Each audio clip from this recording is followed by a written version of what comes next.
açıq söhbətə başlayırıq. Qarşılayın Sevinç Osman qızı. Axşamınız xeyir. Bugün biz demokratiyanın təməl daşlarından biri olan siyasi partiyalar və onların fəaliyyətindən danışacağıq. Azərbaycan Venesiya Komissiyasına siyasi partiyalar qanununa təkliflər paketini təqdim edib. İndi söz Avropalı və beynəlxalq ekspertlərin olacaq. Bəs Azərbaycanın özündə bu təkliflər paketinə reaksiya necədir?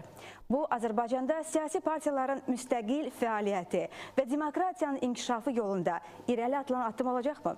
Bugün biz bu mövzunu əks qütblərdə dayanan iki siyasətçi ilə müzakirə edəcəyik. Qarşılayın ilk qonağımız İlqar Məmmədov.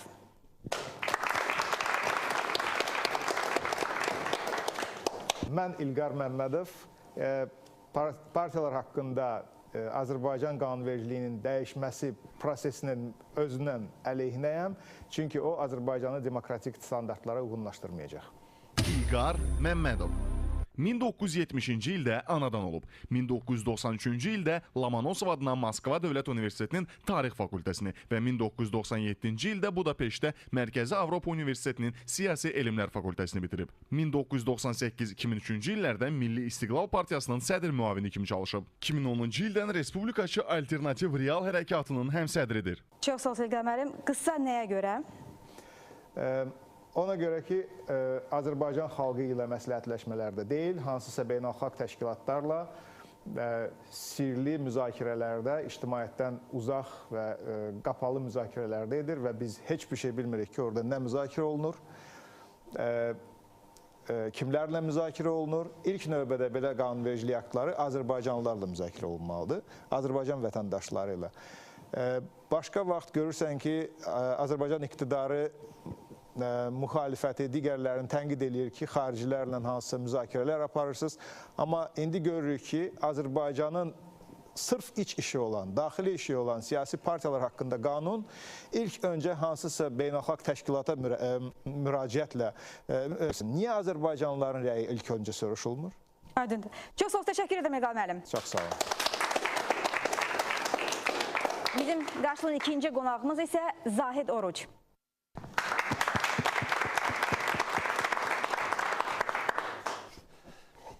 Mən Zahid Oruc. Elə hesab edirəm ki, Azərbaycan cəmiyyətinə və siyasi həyatına yeni qanun son dərəcə vacibdir. Zahid Oruc 1972-ci ildə anadan olub. 1989-cu ildə Azərbaycan Texniki Universitetinə daxil olub. 1997-ci ildən Ana Vətən Partiyası sədrinin siyasi məsələlər üzrə müavinidir. 2001, 2005 və 2010-cu illərdə Azərbaycan Respublikası Milli Məclisinin deputatı seçilib. Çünki ötən dövr ərzində ictimai-siyasi münasibətlər sistemi dəyişmişdir və siyasi sistemi təkmil eləmək üçün, cəmiyyət həyatına yeni qüvvələri çıxarmaq üçün, yeni münasibətləri meydana gətirmək üçün yeni qanun gərəkdir. Çox sağ olun, təşəkkür edirəm. İlqar müəllim, siz özünüz siyasi partiya deyil, siyasi hərəkatın, real hərəkatın həm təsisçisi və həm sədrisiniz. Yəni siz siyasi partiya yaratmaq fikrindən, ideyasından yan keçmişsiniz. Yəqin ki, bunun üçün hansısa maneələr olub. Olubsa bu maneələr nədir? Birincisi, biz ictimai hərəkatıq, ictimai siyasi hərəkatıq və əslində istəsəydik siyasi partiya kimi qeydiyyat üçün müraciət edərdik. Amma bunun üçün heç bir əsas biz görmürük, yəni maraq biz görmürük. Niyə görə? Çünki siyasi partiyanın qeydiyyatı bizə nə verir? Bizə heç bir üstünlük vermir. Bizə hər hansı bir, biz öz adımızla onsuz da tanıyırıq, Respublikaçı Alternativ Hərəkatı adı ilə tanınırıq, real adı ilə tanınırıq və bizə tanınmaq kifayətdir ki, biz öz ictimai, siyasi, digər fikirlərimizi ictimaiyyətə çatdıraq və onlardan ya dəstək qazanaq, ya sual qəbul eləyək və ya ümumiyyətlə ictimaiyyətlə diyaloqa girək. Bizim üçün qeydiyyat hal-hazırda heç bir şey vermir və bunun arxasında bir fəlsəfi mövqedə durur. Çünki siyasi partiya təməldə nədir? Bir ideoloji cərəyandır. Bunun dövlət tərəfindən qeydiyyatı sırf formallıq olmalıdır əslində. Bizdə isə belə düşünülür ki, siyasi partiya dövlət qeydiyyatından keçibsə o var. Siyasi partiya dövlət qeydiyyatından keçməyibsə o mövcud deyil. Bu tamamilə yanlış mövqedir və Azərbaycan qanunvericiliyi də həmin o yanlış mövqeyə əsaslanır. Biz sübut eləmək istəyirik ki, siyasi partiya, ictimai hərəkat, digər qurum o dövlətin icazəsini istəmir. O ya mövcuddur, ya mövcud deyil. Biz mövcuduq. Çox sağ ol, təşəkkür edirəm. Mən xatırladım ki, biz tərəflərə bərabər imkanlar vermək üçün eyni vaxt ayırırıq və maksimum bundan ötürü dəqiqə yarımdır. Amma məlumatınız olsun ki, biz qısa cavabları daha çox sevirik. Zaten siz eşitdiniz İlqar müəllimin cavabını və o hesab edir ki, siyasi partiya formallıqdır. Formallıqdırmı? Xeyr. Əslində, bəlkə də Azərbaycanda partiyalaşma elə bir səviyyədə gedə bilərdi ki, Azərbaycan cəmiyyəti özünün taleyini, gələcək həyatını, dövlət idarəçiliyində iştirakını məhz o qüvvələrin hesabına görsün. 90-cı illərdə partiyalar dövlət çevrilişinə cəhddə iştirak elədilər. Kadr korpusu formalaşdıra bilmədilər. Azərbaycan cəmiyyəti üçün yeni ideyaları çıxara bilmədilər. Partiyalar daha çox bir şəxsin iradəsi üzərində quruldu. Alternativsiz oldular. Demokratiyaya geniş meydan verə bilmədilər.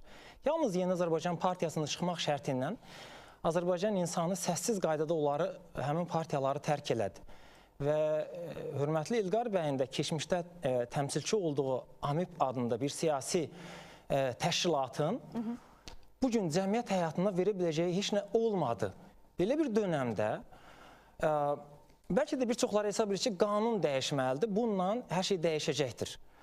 Amma partiyaların quruluş modeli, idarəçilik prinsipləri, onların cəmiyyət həyatına çıxma üsulları, formaları dəyişməlidir ki, və eyni zamanda liderlər adlanan şəxslər də dəyişməlidir ki, Azərbaycan cəmiyyət həyatı onlardan demokratiyanı daha çox əks eləsin, yeni ideyalar əks eləsin, özünün onlar vasitəsilə iradəsini meydana çıxarsın. Yəni, bu variant ümumiyyətlə sizin üçün məqbuldurmu? Yəni, partiya deyil, faktiki olaraq siyasi partiyanın fəaliyyət göstərir, lakin qeydiyyatı yoxdur. Bu mümkündür, lakin elə hesab edirəm ki, əslində salamlayın, buyurun. Özünün cəmiyyətə bir lider keyfiyyətində çıxara bilməmək, komandanı qura bilməmək, ətrafına strukturlaşmış bir Azərbaycan cəmiyyətinin əyalətinə qədər gedib çatan qüvvələri çıxara bilməməkdən bəzən klub kimi fəaliyyət də normaldır. Çox sağ olun Zahid müəllim.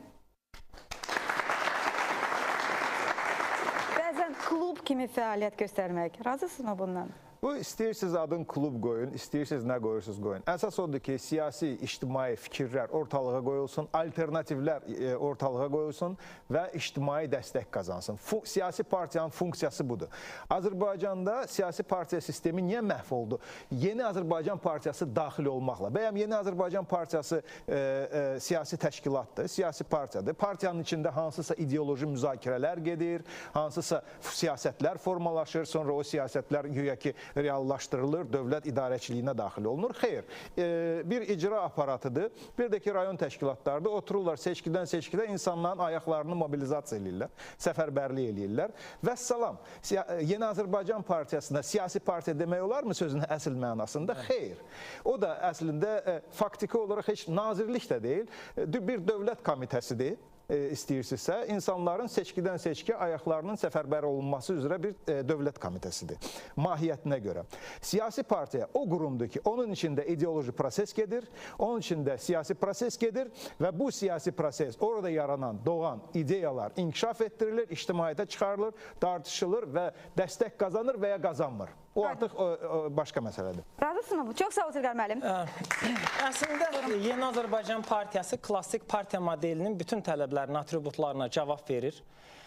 İdeya istehsalına görə də, Azərbaycan cəmiyyətinə çıxarılan kadr korpusuna görə də, hökumət idarəçiliyində iştirak səviyyəsinə görə də, bütün parametr üzrə Yeni Azərbaycan partiyası bütün digər partiyalardan son dərəcə güclüdür. Amma siz yaxın nümayəndəsi deyilsiniz, siz başqa partiya nümayəndəsidir, deyil mi? Əlbəttə ki, Yeni Azərbaycan partiyasından sonra ikinci hakimiyyət partiyasının, o cümlədən mənim də təmsil etdiyim Ana Vətən partiyasını qurmaq son dərəcə çətindir. Çünki cəmiyyət həyatına təkcə ideyalar çıxarmaqla deyil, eyni zamanda onların gələcək maraqlarını, mənafələrini daha ciddi şəkildə qorumaq üçün də başqa fəaliyyət lazımdır. Partiya nədir?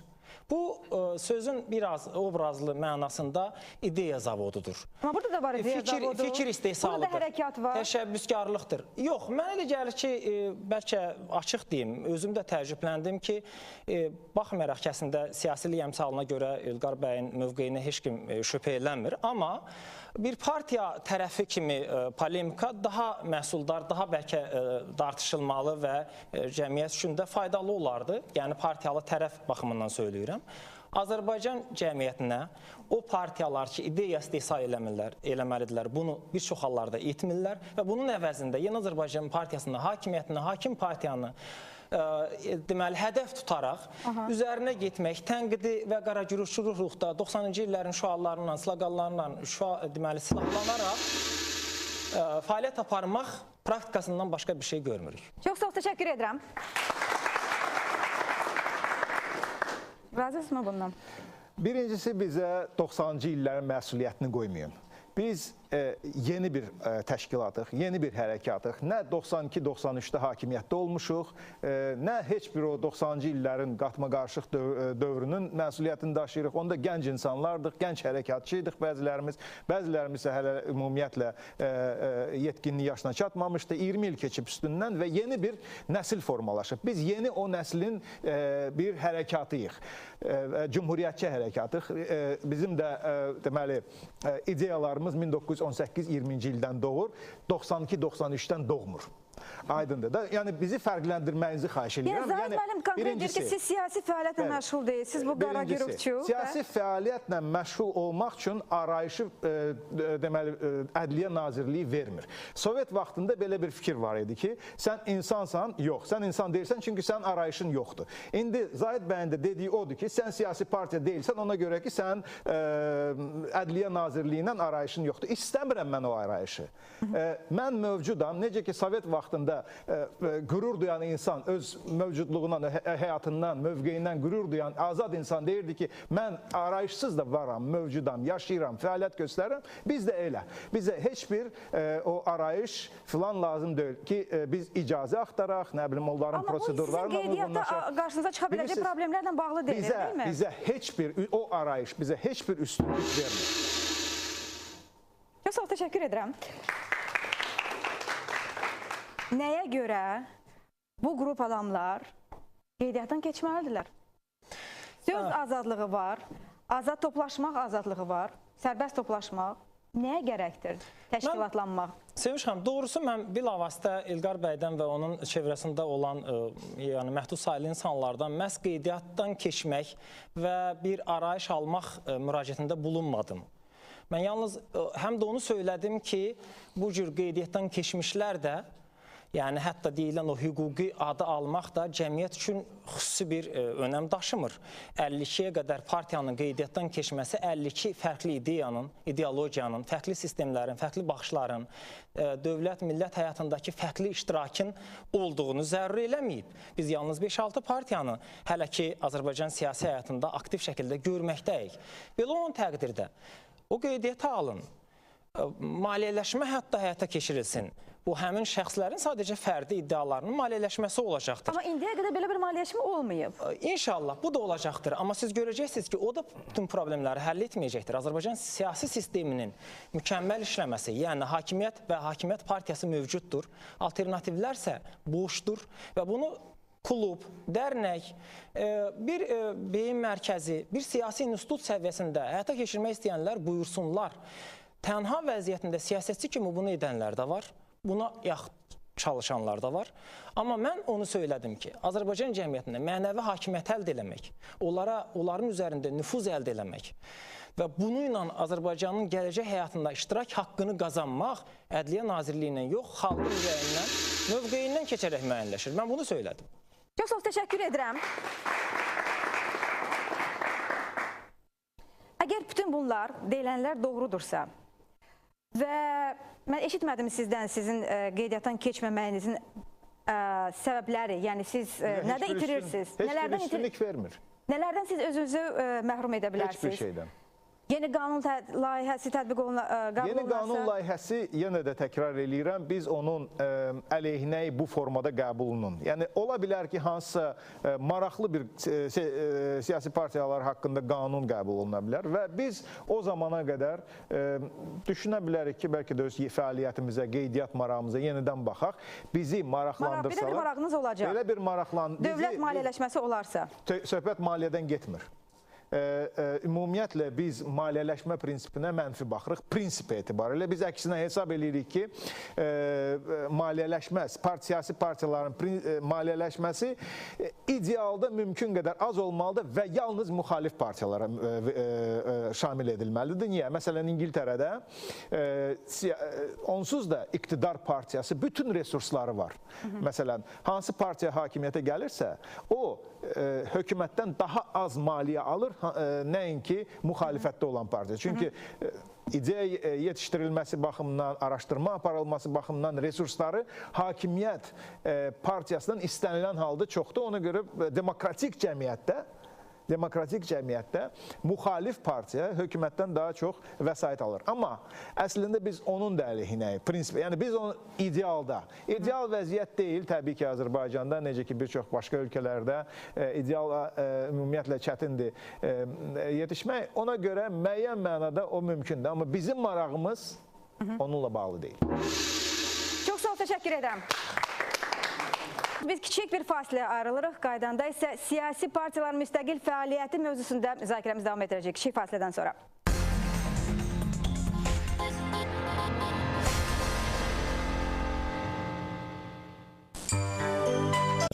Respublikaçı Alternativ Hərəkatının idarəyyətinin üzvü.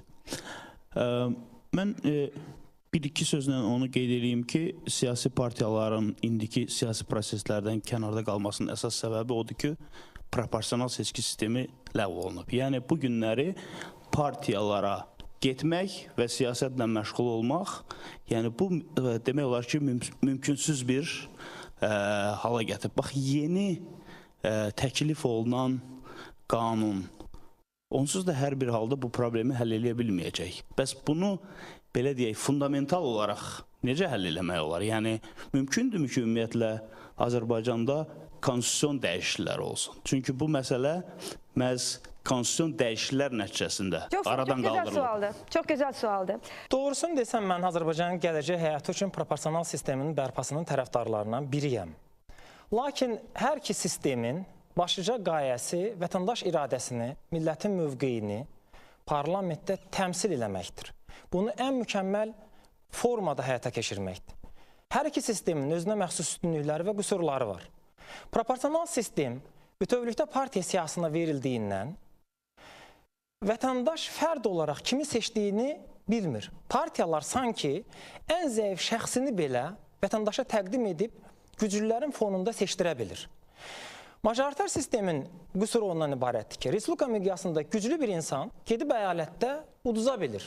Yəni, real mənada tayfa, qom əqraba, yerli iqtisadi və sair imkanlarına malik olan şəxs paytaxtdan gəlmiş və ölkə miqyasında tanınan insanı uda bilir. Tamam, indi konkret sual ondan ibarətdir ki, 1000 nəfər səslə. Majoritarı, indiki respublika idarədə siz inanırsınızmı ki, ümumiyyətlə hansısa konstitusiyon dəyişikliklər olmadan demokratik irəliləyişə nail olmaq mümkündür? Yox, majoritar sistemə malik olan ölkələr var ki, onlar kifayət qədər demokratik sayılır. Əgər başında Amerikadan götürsəz, onlarla ölkəni mən saya bilərəm.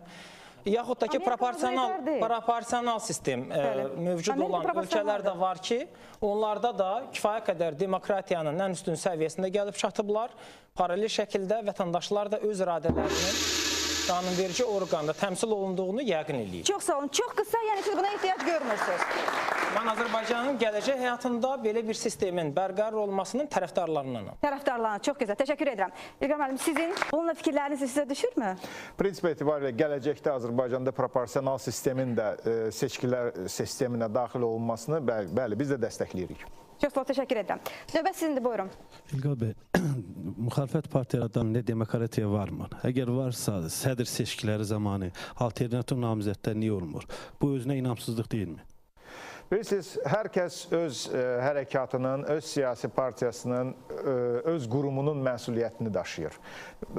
mən və ya bizim həmkarlar, Respublikaçı Alternativin aparıcı şəxsləri biz bütün müxalifətin məsuliyyətini daşıya bilmərik. Kimdə bu demokratiya var, kimdə yoxdur, özləri bilərlər. Bizdə var, bizdə deməli bütün insanlar hər halda seçkilər, hərəkat daxili seçkilər formatında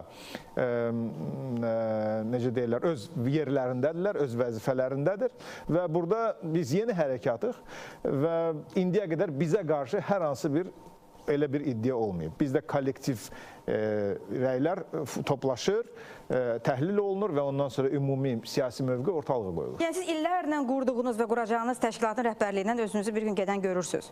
Təbii ki. Görürsünüz. Təbii ki. Aydın. Çox sağ ol, təşəkkür edirəm.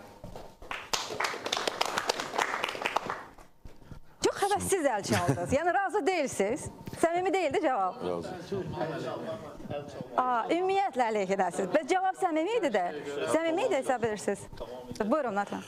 Natiq Cəfərli, Respublikaçı Alternativ Hərəkatının İdarə Heyətinin üzvü və icraçı katibi. Mənim sualım Zahid bəyədir ki, Zahid bəy, sizin partiyanı, biz sizin çıxışlarınızda daha çox Yeni Azərbaycan Partiyasının tərifini eşitdik.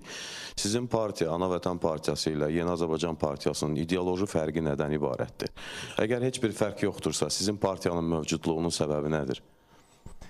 Öncə qeyd edeyim ki, Ana Vətən Partiyası 90-cı ildə yaranıb. Yəni, özünün təvəllüdünə görə digər partiyalardan daha yaşlıdır. Ən azı birinci bu faktı nəzərə alın. İkinci, dünya siyasi tarixi üçün, siyasi sistemləri üçün... 90-da da qeydiyyatdan keçib deyirsiniz? 90-cı ildə yaranıb, lakin 91-ci ildə qeydiyyatdan keçibdir. Və dünya tarixində də çox normaldır ki, prezident siyasətini müdafiə edən müəyyən bir bloklar, siyasi birliklər mövcuddur və... 91-ci ildə qeydiyyatdan keçən siyasi partiya olub? Bəli, olub. Olubdur. O cümlədən bilirsiniz ki, 89-cu ildə əslində Azərbaycan Xaç Cəbhəsi qeydiyyatdan keçmişdi. Düzdür, o dövrdə onlar ictimai hərəkat kimi qeydə alınmışdılar. Mən yalnız onu vurğulamaq istəyirəm ki, əlbəttə bu fikirlər meydana gəlir ki, güclü hakim partiya olan yerdə digər qüvvələr niyə inteqrasiya etməsinlər? Əslində, majoritar sistemin tətbiqi sizin dediyinizi zəruri eləyir. Yəni, partiyalar öz imkanlarını bir araya gətirirlər ki, namizədləri seçkidə qalib gəlsin. Bunun üçün də proporsional sistemdən fərqli olaraq majoritar sistem 5-6 güclü partiya formalaşdırır. Və mən əslində majoritar sistemin üstünlüklərindən biri kimi bunu vurğulayardım. Bu həm də güclü 5-6 ideyanın deməsi olacaqdır. Güclü partiya modelləri olacaqdır. Strukturlaşma gedəcəkdir. İndiki kimi cəmiyyətdən tədric olunmuş, məsələn, müsavatın əski irsini öz marağım üçün istismar eləyirəm deyə bir fəaliyyət olmayacaq. Xaç cəbhəsiyəm, barikada bir qaydasında 40-cı illərdə faşizmə qarşı bir hərəkatın ideyasını götürmüşəm, o cür fəaliyyət aparıram, ola bilməz. Çox sağ təşəkkür edirəm. Müsavat burada yoxdur. Odur ki, gəlin biz qarşı tərəf olmadığı üçün belə ittihamlar etməyək. Növbə sizindir, buyuram. İcazə verirsiniz, mən əlavə eləyim. Zahid bəy öz siyasi partiyası haqqında hansısa sözlər deyə bilər, amma ki, bunun artıq elmi ədəbiyyatda da, siyasi elmi ədəbiyyatda da adı var. Peyk partiyalar. Yəni ki, bir hansısa partiyadır. Almaniya Demokratik Respublikasında da elə idi də. Sosialist sistemində bir hakim partiya var idi və onun ətrafında peyk xırda partiyalar vardı. Necə ki, sizin partiyada peyk partiyadır və əslində heç bir siyasi sistemi sabitləşdirici funksiya və ya hər hansı bir funksiya daşımır. Onun sadəcə məqsədi görüntü yaratmaqdır ki, çox partiyalılıq görüntüsü yaratmaqdır. Mən artıq hətta deməli, Dövlət Departamentinin yazılarında Azərbaycandakı parlament siyasi partiyalarının adlarının necə deyilmişdi, onu heç bəlkə də bilmirəm, düzgün olar, düzgün olmaz onu dilimə gətirsəm, amma onların hamısına cip partiyaları deyilmişdi. Çox sağ ol, zaten siz buna reaksiya verməlisiniz, mütləq cavablandırmalıyam. Əvvəla bizim qalaktikaya uçmaq fikrimiz yoxdur. O cür istilahlar da mənə gəlir ki, real vəziyyət ifadə eləmir. Əslində, biz nəyi cəmiyyətə çıxara biləriksə, o gücdə, o imkanlarda fəaliyyət aparırıq. Və iddialarımız da potensialımızdan böyük deyil. Eləyə qalsaydı, mən sizin 4-5 nəfərlik bir fəaliyyətinizdə daha başqa adda qoyardım. Və sizi o əgər məxfi yazışmalara istinad edirsinizsə, orada da sizə bağlı mühüm bir ittiham vardı. Əgər siz birinin üstünü açdırsa, deyim, şəxsən sizə. Ki, xahiş edirsiniz ki, dövlət rəhbərliyi ilə görüşlər baş verməsin. Bu, onun mövqeyini gücləndirir və bizim üzərimizdə onun imkanlarını artırır. Bu da sizə yönələn ittiham. Biz orada... Amma siz İlqar Hanım dediyi o ifadəni qəbul edirsiniz ki, CİP partiyası, PEK partiyası, yəni siz buna iddialısınız ki, həqiqətən siz YAP-dan fərqli bir partiyası, siz sabahları YAP-ın mənafeyinə xələl gətirə biləcək bir tənqidlə çıxış eləyə çünki bayaqdan siz onu yalnız müdafiə edirsiniz. Fərqli mövqelər göstəririk, fərqli ideyalara da malik oluruq, lakin prinsipal məsələlərdə Azərbaycan prezidentinin siyasi dəstxətini, üslubunu, kursunu həyata keçirdiyi bütün fəaliyyəti müdafiə edirik və Cənab İlham Əliyevi özümüzün liderimiz hesab edirik və bu çox normaldır. Və əgər müxalif qüvvələrdə belə bir vahid komanda, vahid ideya halında birləşə bilsəydilər, necə ki buna alternativ qaydada çalışırlar, amma alternativ adını verməklə deyil, sadəcə cümhuriyyətçi ideyalarla silahlanmaqla da deyil, gərək bilirsiniz hakimiyyətə alternativ olmaq üçün də və sizin dediyiniz PEK, CİP və əllə idarə olunan, bəlkə pultla idarə olunan qüvvə statusundan çıxmaq üçün də gərək real qüvvə olasan. Yəni bunu adından elan edilmək o statusunda deyil. Siz xırda məsələlərdə fərqlisiniz də Yeni Azərbaycan Partiyasından, doğrudurmu? Yəni xırda məsələlərə görə insan gedib partiya yaradar, xırda məsələlərə görə rayon təşkilatında müəyyən müzakirələr gedər, filan, başqa şey. Yəni əslində bax bu cür partiya quruculuğudur ki, Azərbaycanda siyasi partiya sistemini məhv edib. YAP daxili, YAP-ın peykləri daxil, bəzi müxalif partiyası deyirlər onlara, onlar daxil. Azərbaycanın bütün siyasi partiya sistemi böhran içindədir və biz Respublikaçı alternativ olaraq həm öz fəaliyyətimizlə, yəni ki, qeydiyyatdan imtina və başqa formada fəaliyyət, həm də ki, ideoloji alternativlərimizlə hansı ki, ortalığa qoyuruq, biz bütün bu sistemə, yəni iqtidarlı, müxalifətli sizin bu siyasi partiya sisteminin əleyhinəyik. Çox böyük iddiadır, açıq deyim. Siz əgər buradakı komandaya istinad edirsinizsə, bunlar sizin yox. Cəmi 4 nəfərlik bir heyətlə iştirak edirsiniz. Azərbaycan cəmiyyətində də elə bu efirdə də. İkinci, partiyaların o qüvvələr ki, hakimiyyətə iddia edirlər, onların ciddi siyasi böhran halında olduğunu biz dəfələrlə vurğuluyurduq və mən birinci giriş nitqimdə buna işarə elədim. Və illər ərzində daxili demokratiyanı məhv eləyərək, heç bir alternativ qoymadan fəaliyyət apararaq, Azərbaycan cəmiyyətinə hər hansı bir ideya, təşəbbüs mövqeyi, alternativ proqramlar qoya bilmədən fəaliyyət aparmaqdır. Siz Yeni Azərbaycan Partiyasından danışırsınız. Siz qəti şəkildə mən müxalifətə işarə elədiyimi söylədim. Çox bənzərdir. Amma unutmayın, yəni Yeni Azərbaycan Partiyasından beynində, təfəkküründə, xəyalında vuruşmaq hələ sizi böyütmür. Çox təşəkkür edirəm. Gəlin biz formatımıza qayıdaq. Hər halda biz auditoriyonun suallarını eşitməliyik. Buyurun. Mən İlqar bəyə belə bir sual vermək istərdim ki, real nədir? Partiyadır, klubdur, dərnəkdir, birlikdir və bir də sizin hesab etdiyiniz üstünləriniz xalqa nə verə bilər? Biz hərəkatıq. Bizim təklif elədiklərimiz fərqli siyasətlərdir. Həm pensiya siyasətindən tutmuş, xarici siyasətə qədər, mədəniyyət siyasətindən tutmuş, iqtisadi siyasətə qədər biz bütün sahələrdə bir sıra alternativlər ortalığa qoymuşuq. Onlar dərc olunur və onlar indi biz media imkanlarımız o qədər yoxdur, amma internetdə çox yayılıb və kifayət qədər dəstək də qazanıb. Sual odur ki, Azərbaycana nə verir? Azərbaycana nə verir? İş ondadır ki, siyasi partiyaçılıq bu əslində bir maddi istehsal sahəsi deyil. Bu ideya istehsalıdır, bu platformalar və baxışlar istehsalıdır. Biz yeni baxışlar ortalığa qoyuruq və bu yeni baxışlar, biz o yeni baxışları doğru sayırıq. Kimsə bunu bir qədər də üzərində işləməyi tövsiyə edə bilər. Kimsə deyə bilər ki, siz yanlış mövqedəsiniz. Amma bu tartışmalar, bu müzakirələr olmayınca Azərbaycan ümumiyyətlə irəliləyə bilməyəcək. Tarixi mənada, Azərbaycanın gələcəyi olmayır. Necə ki, məsələn, Sovet blokunun dağılmasının əsas səbəbi ondan ibarət idi ki, Azərbaycanda da, Sovet İttifaqında da heç bir müzakirələr yox idi. Bir partiya idi, onda Komünist Partiyası idi, indi Yeni Azərbaycan Partiyasıdır. Hər şeyi diktə eləyir vətəndaşlara, insanlara. Siz nə düşünməlisiniz, kimə hansı adla müraciət eləməlisiniz və hansı faktlar, faktı hansılarsa uydurmadır. Bunlar aradan qaldırılmayınca Azərbaycanda inkişaf olmayacaq və Çox sağ olun, təşəkkür edirəm. Təşəkkür edirəm, sizin vaxtınız bitib. Çox sağ olun. Son sual. Sualım Zahid bəyədir. Zahid bəy, siz dediniz ki, 90-cı illərdə demokratiyanı ortaya qoya bilmədi partiyalar. Amma siz özünüz dediniz ki, biz 90-cı ildə qeydiyyatdan keçmişik, 91-ci ildə. Yəni, siz də demokratiyanı ortaya qoya bilmədinizmi? Bu suala cavab verəcəm, amma öncə doğrusu Sevinç xanımdan gözləyirdim ki, İlqar bəyin Yeni Azərbaycan Partiyasının adını artıq 3-cü dəfə öz maraqları üçün istismar eləməyinə qarşı çıxacaqdır.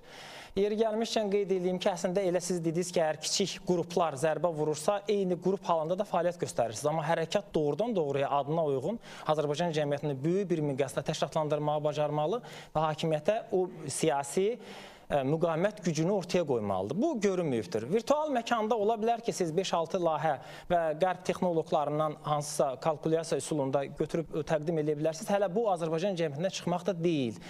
Azərbaycan milləti sözün həqqi mənasında o qüvvə mərkəzlərini, güc və digər o təşkilatları, o strukturları görmək istəyir. Həqiqətən də siyasi sistem onda mükəmməl işləyir ki, onun müxalif bucağı da olsun. Bu, Azərbaycanın hakimiyyətinin günahı deyil ki, burada güclü iqtidar, zəif müxalifət və ya zəif digər qüvvələr mövcuddur. O cümlədən kommunizmlə və ya kommunistlərlə və s. bu cür paralelliklə siz uzun, yəni 10 illər boyu dediyimiz o 90-cı illərin qüvvələrin dediklərini təkrarlayırsınız. Bayaqlar söyləmişdiniz ki, siz onların məsuliyyətini daşımırsınız və ya 90-cı illərin qüvvəsi də deyilsiniz. O ki, qaldı xanımın sualına. Mən onu vurğuladım ki, partiyalar əslində Avropa həyatı üçün, sizin dediyiniz o demokratik sistemlər üçün güclü bir səviyyəyə gəlib çatmağı üçün birinci daxilini demokratik səviyyədə qurmalıydılar. Bundan rotasiya aparmalıydılar, kadrları yeniləşməliydi. Biz görməliydik ki, ən müasir, ən qabaqcıl universitetləri qutaranlar gəlib özünün taleyini müxalifətə bağlayır. Azərbaycan xalqı o qüvvələri maliyyələşdirir, onların gələcəyinə, gələcək layihələrinə investisiya qoyur. Bu görünmür ortada.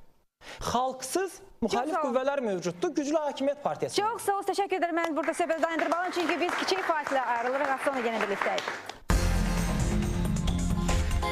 Biz açıq söhbətə baxırsınız və biz siyasi partiyaların fəaliyyəti mövzusunu davam etdiririk. Mən bayaqdan dinləyirəm və bir şey soruşmaq istəyirəm. Siz partiyanın tarixinin kifayət qədər bizə təfərrüatlı açdınız. Neçə üzvünüz var bugün? 10 minə qədər. 10 min üzvü var partiyanın? Bəli. Rəsmi? Heç şübhəsiz. Aydındır. Bəs mən doğrusu bundan az təsəvvür edəcəm bir rəqəm eşidəcəyimi. Bəs parlamentdə neçə üzvünüz var? 2. Yəni bu o deməkdir ki, əgər yeni qanun qəbul olunarsa siyasi partiyalara dair və siyasi partiyaların dövlətdə maliyyələşməsi məsələsi reallaşarsa, siz buna iddialı bir partiya olacaqsınız, elə deyilmi? Heç şübhəsiz. Parlament partiyası olmaq bu statusu, bu imkanı, bu hüququ verir. Amma unutmayın, orada qazanılan səslər təkcə məni partiyalı bir insan kimi, partiyalı bir xadim kimi görərəkdən edilməyibdir. Azərbaycan insanı, mənim konkret təmsil elədiyim Bərdə vətəndaşı, Bərdə cəmaatı mənə bu səsini, iradəsini, mövqeyini verərəkdən parlamentdə təmsilçilik haqqını qazanmışam və beləliklə gələcəkdə məhz parlamentdə təmsilçilik formatına uyğun maliyyələşmə modeli seçiləcəksə, o halda bir səsin maddi ekvivalenti olacaq. Aydındır. Siz bayaq dediniz ki, dövlət qeydiyyatından istəmirsiniz də, bunun sizə lazım da deyil, amma belə bir cümlə də işlətdiniz ki, əgər bu qanun qəbul olunar, siz yenidən bu barədə düşünə bilərsiniz. Yox, biz o maliyyə... Hesab edirsinizmi ki, ümumiyyətlə bu qəbul olunarsa, sizin partiya doğrudan da dövlətdə maliyyələşə bilər? Birincisi, biz hətta bizə təklif olunsa hansısa simvolik və ya hər hansı bir böyük məbləğlər, biz ondan imtina edəcəyik. Niyə? Sizə pul lazım deyil? Birincisi, bizə yeni qanundan nə lazımdır? Bizə yeni qanundan o lazımdır ki, əgər qeydiyyat üçün biz qeydiyyatı hansı halda qeydiyyata gedə bilərik? Əgər qeydiyyat bizə maddi, yəni pul formasında yox, amma canlı efir formasında, dövlət kanallarında, ictimai kanallarda vaxt versə. Bax, onu bizə versinlər, bizə vəsait lazımdır. Vəsaitə gəldikdə mane olmasınlar ki, bizi dəstəkləyən insanlar bizə maliyyə dəstəyi versinlər. Çünki hazırki vəziyyət iddialı deyilsiniz. Hal-hazırda siyasi partiyalara hər hansı bir şirkətmi, hər hansı bir iş adamımı maliyyə dəstəyi vermək istəsə, biz bilirik Azərbaycanın indiki şəraitində o şirkəti, o iş adamını nələr gözləyə bilər. Halbuki bütün dünyada maliyyəni əsasən siyasi partiyalara dövlət deyil, iş adamları və fərdlər verirlər. Bu dəyişikliyin məqsədi isə ondan ibarətdir ki, siyasi partiyaların maliyyəsi də dövlətə bağlıdır. Onda get siyasi partiyaları bir idarəyə çevir, orada da bir müdür qoy, otursun orada, məsələn, Zahid Oruc kimi danışsın ki, mən siyasi partiyayım. Siyasi partiyanın maliyyə mənbəyi üzvlər olmalıdır və deməli, iyanələr verən şirkətlər və ya iş adamları. Siyasi partiyalar dövlətin əlinə baxmamalıdır. Mane olmasınlar bizə. Görünür ki, açıq İlqar bəyin təsəvvüründə bu dövlət başqa bir millətindir. Ona görə də dövlətin verdiyi vəsaiti də bu qədər ögey hesab eləyir. İkincisi, əgər doğrudan da qərb praktikasında özünüzün yaxınlığını iddia eləyirsinizsə, əksər ölkələrdə bu maliyyələşmə var. Lakin onlar sizdən fərqli onu tələffüz eləyirlər. Onlar qeyd eləyirlər ki, bu vəsait o partiyanın cəmiyyət üçün faydasına ekvivalent vətəndaşların vergisindən ödəmədir. Partiya isə ona ekvivalentində cəmiyyətə ideyalar, siyasi fikirlər, qabaqcıl proqnozlar, təhlillər və s. verir. Yəni, qarşılıqlı bir əks əlaqə sistemi. İlqar müəllim hesab edir ki, ümumiyyətlə müstəqillik olmalıdır. Nəyə görə? Yox, o dediyi, yəni, bilavasitə sahibkardan, hansısa subyektlərdən asılı və yaxud üzvlükdən asılı. Bu, əslində, bayaqları eyniləşdirmə apardığı Kommunist Partiyası modelidir və yaxud da ki, keçmiş totalitar quruluşlardakı modeldir. Bilavasitə üzvlüklərdən. Birləşmiş Ştatlarda primary sistemidir, bilirsiniz. Sərt üzvlük qaydası modeli yoxdur. Seçkilərə cəmi bir il qalmış. Heç kimi başqa partiyaya üzv olmaqda qınamır. Bugün demokratlardasan, gələn 5 illikdə başqa bir namizədi seçirsənsə, respublikaçıların mövqelərini müdafiə edirsiniz. Siz bir şey unudursunuz ki, siz iddialısınız bu yardıma. Heç şübhəsiz. Ona görə ki, sizin ümumiyyətlə parlamentə millət vəkilləriniz var. Tamamilə doğru. Siz hesab edirsiniz ki, siz parlamentə millət vəkiliniz ola bilər. Bilirsiniz, onlar dövlətin ümumiyyətlə hər payladığı imtiyazlara iddialıdırlar. Biz hesab eləyirik ki, dövlət heç kimə imtiyaz, pay filan paylamasın. Dövlət imkan versin ki, istənilən iş adamı çalışa bilsin. İstənilən yaradıcı adam çalışa bilsin. İstənilən siyasi partiya çalışa bilsin. Bax, bu azadlıqları biz istəyirik. Bizə lazım deyil ki, dövlət bizi tənzimləsin. Nə bizi, nə şirkətləri, nə biznesi həddindən artıq tənzimləyəndə bu artıq ələbaxımlıq sistemi yaradır. Bu artıq inhisarçılıq sistemi yaradır. Həm siyasətdə, həm biznesdə prinsipcə oxşar qaydalardır. Və bizdə də yeri gəlmişkən, bizdə də üzvlük kifayət qədər çevikdir. Biz də üzvlərimizin qeydiyyatını aparırıq. Lazım olarsa, hal-hazırda təxminən 600-700 üzvdən biz danışa bilərik. Və gələcəkdə təbii ki... Amma bu şişirdilmiş rəqəm deyil, siz bilirsiniz. Yox, bizdə hamısı qeydiyyatdadır. Çox sağ teşekkür ederim. Cəmi bir əlavəm var. Əvvəla Azərbaycan büdcəsi dövlətin sadəcə çap maşınından deməli, istehsal elədiyi vəsaitlər deyil, 85%-i özəl sektorun hesabına formalaşır. Bunu biləsiniz və o vəsaitlər Azərbaycan xalqınındır. Özəl sektorun adı BP-dir, British Petroleumdur. Mən sizi kəsmədim. Və bu Azərbaycan millətinindir və partiyaların maliyyələşməsinə dönən vəsait də deməli Azərbaycan millətinin özünündür. İkincisi, siz imtiyazlardan imtina etmirsiniz. Sadəcə o imtiyazlara layiq olmaq gücünə malik deyil. İcazə verirsiniz, mən deyim. Azərbaycan büdcəsinin 15 milyardlıq Azərbaycan büdcəsinin deməli yarısından çoxu 9 milyardı bir dəfəlik neft gəlirlərdi, hansı ki beynəlxalq neft şirkətləri onu üstəgəl onun 3-4 milyardı təxminən digər neft şirkətlərindən alınan vergilərdir. Yəni ki bu cür siyasi partiyalar, cip siyasi partiyaları deyirlər indi onlara, pek siyasi partiyalar deyirlər. Bunlar hamısı gözün... Bunlar neft refirdə gedən deyil, sizin fikirləriniz, cip, nə cibə yerləşəsidir, nə bunların hamısı göz tikiblər dövlət maliyyəsinə. Nə də vətəndaş üçün bir önəmə malikdir. Dövlət maliyyəsinə gözünü tikiblər. Mən istəyirəm ki, biz... Siz bu qədər də qərbdən aldınız 5-10 manata görə özünüzü bu qədər tox aparmayın. Zaman gələcək, siz də gəlib o vəsaitə əlaşacaqsınız. Mən istəyirəm ki, biz siyasi partiyalar qanununda yer alan digər maddələrə də çox az da qısa da olsa bir nəzər yetirir. Onlardan biri ondan ibarətdir ki, partiya mənsubiyyətinə görə heç kəs təqib yaxud təzyiqə məruz qala bilməz. Sizcə, belə bir maddəyə, belə bir təklifə, belə bir dəyişikliyə Azərbaycanda yer varmı? Lüzum varmı? Olubmu bizdə belə bir təqib halları? Siz necə hesab edirsiniz? Mən düşünmürəm, əgər həmin partiyalar doğrudan da məhz siyasi əlamətlərinə, siyasi mövqelərinə görə təqib olunmuşdularsa, onda onların birinci gərək liderləri bu təqibi öz üzərlərində yaşayardılar. Sadəcə bunlar hədsiz üstünlüklər və imtiyazlar tələb edirlər dövlətdən. Qərbdə sizin gördüyünüz o böyük partiya ofisləri vətəndaşların və dediyimiz kimi insanlardan alınmış səsdən sonra vergidən əldə olunmuş o büdcə ilə, partiya büdcəsi hesabına formalaşır. Bizdə isə deyirlər, 50 partiya var, deməli, dövlət bunların hamısı qarşısında. Mən sizə başqa sual Mən elə məhz o suala gətirirəm.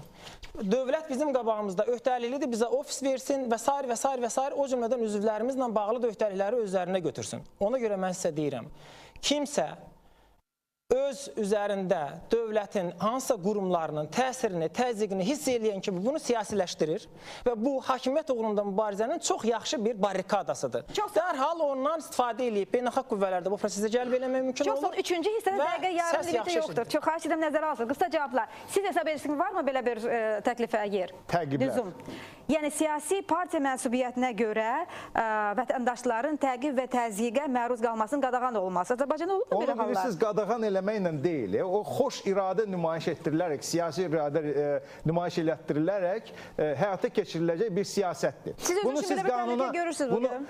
Azərbaycanda siyasi təqiblərin olmasını sübut eləmək üçün uzağa getmək lazım deyil. Azərbaycan çox mötəbər beynəlxalq təşkilatların üzvüdür. Hansı ki, bunlardan biri Avropa Şurasıdır, digəri ATƏT-dir və ATƏT-in də deməli, Avropa Şurasının da təşkilatın, bu iki təşkilatın fundamentində demokratiya prinsipləri, azadlıqlar prinsipləri durur və bütün bu təşkilatların hesabatlarında açıq, aydın göstərilir ki, insanlar siyasi baxışlarına görə təqib olunurlar və bu o qədər aydın gerçəklikdir. Necə baxın, siz bunu azad şəkildə burada deyə bilirsiniz, heç bir təqibə məruz qalmırsınız. O dərəcədə bir aydın deməli, faktdır ki, bunu ümumiyyətlə müzakirəyə ehtiyac yoxdur. Yəni siz sabah bir miting keçirmək istəsəz, məsələn, şəhərin mərkəzində, yaxşı mərkəzində olmasın deyək ki, Matadromda. Sabah sizin üzvlərinizin həmin mitingdə iştirakına görə hansısa repressiya, təzyiqə məruz qalmaq imkanı varmı? Biz miting, bizim üçün fəaliyyət norması miting deyil. Elə siyasi partiyalar var Azərbaycanda, onlar düşünürlər ki, onların iş ümumiyyətlə üslubu hamısı bircə mitingdir. Biz miting deyil. Bax, mən sizə deyim, gələn ay və ya bu ayın sonu biz Azərbaycanın bir neçə şəhərlərində, necə ki, əvvəllər də keçirmişdik, bəzi hallarda deməli, müdaxilələr olmuşdu. Biz yenə deməli, Gəncədə və başqa şəhərlərdə görüşlər keçirmək istəyirik.